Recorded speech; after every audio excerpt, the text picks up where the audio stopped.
Hello there and welcome. I'm Bob Proctor. I'm sitting here in my office and I was working today putting together a brand new seminar. And I got working on one aspect of it and I thought, this is so good. It's such a simple idea and yet it's one we miss. How many times have you had somebody say to you, hey, have you got a minute, Bob? Have you got a minute? They don't want a minute. I want you to think about that. I read a poem one time. It said, I have only just a minute, only 60 seconds in it. It was forced upon me. I can't refuse it. I didn't seek it and I didn't choose it, but it's up to me to use it. I must suffer if I lose it, give account if I abuse it. It's only a tiny little minute, but eternity is in it. Well, at any rate, I thought I'm going to put this on a video and I'm just going to share it with everybody. Just this one little part out of the seminar I'm making. I want you to look at this sand timer and I want you to think about your life. The sand in the top of the glass represents the future. The sand in the bottom of the glass represents the past. Now, do you know, we know what's in the past and yet we can't do anything about it. Do you know what the trick is? You don't know how much sand's in the top of the glass. You may think you have a lot. You might only have a little. Then again, you may think you have a little and you might have a lot. When I was a little boy, I was raised by my grandmother. And I don't know, when I was a little gaffer, she was probably 60, but as long as I can remember, Grandma would say, I'll soon be gone, dear, I'll soon be gone. Well, we loved her. She was really an angel of God, but we thought she was never going to go. She lived to be 94 for 30-some years. I'll soon be gone. She didn't think she had much time left. She had 34 years left. Now, about the same time, I had a buddy of mine, Bob Yates. He was just 16. And bang, he ran into the abutment of a bridge and his life was snuffed out. If you had asked him a half hour before how much sand he had left, he would have said at least a half a century. He didn't have a half an hour. See, the trick is we don't know how much sand we have left. The future, we don't know. The past, it's gone. Now, the only thing you can deal with is what's right here, right now. And if you look, the sand is always moving. Now, think of this.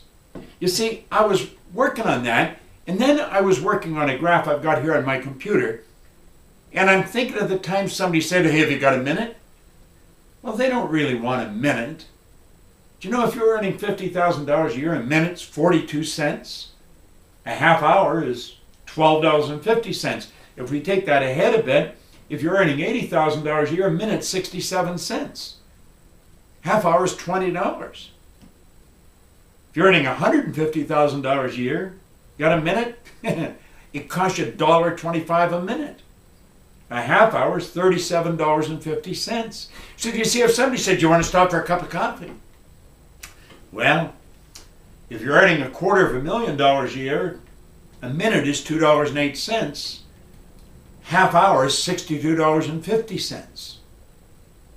And then, of course, you got the coffee to pay for on top of that. So you see, the point is this. This is all we've got right here, right now.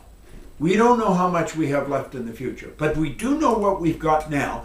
And I have found the people that win are the people who make up their mind they're not going to waste the minutes. They're going to be productive. They're going to make it happen every minute.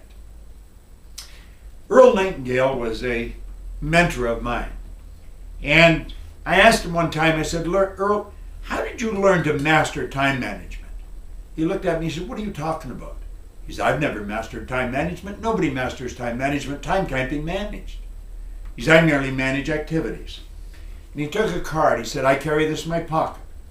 I sit down at night and I rate the 6 most important things I have to do tomorrow. And when I wake up, he said, I do them. Well, I started to do that then. I've become very, very productive. If you ask my friends, they'll tell you, no, Bob Proctor is very productive. I don't waste time. I don't have a lot of people say, hey, Bob, have you got a minute? Because they've got to know that if they're going to spend time, we want to be spending time on something constructive. Now, I have only just a minute, only 60 seconds in it. It was forced upon me. I can't refuse it. I didn't seek it and I didn't choose it. But it's up to me to use it. I must suffer if I lose it, give account if I abuse it. It's just a tiny little minute, but eternity is in it. That's all gone. You don't know how much is there. That's all you got to deal with, is right here, right now. I want to make sure that you're sure of what you're doing with your time. Don't waste your time. Everybody gets the same amount. So it's what we do with it that makes the difference. This is Bob Proctor.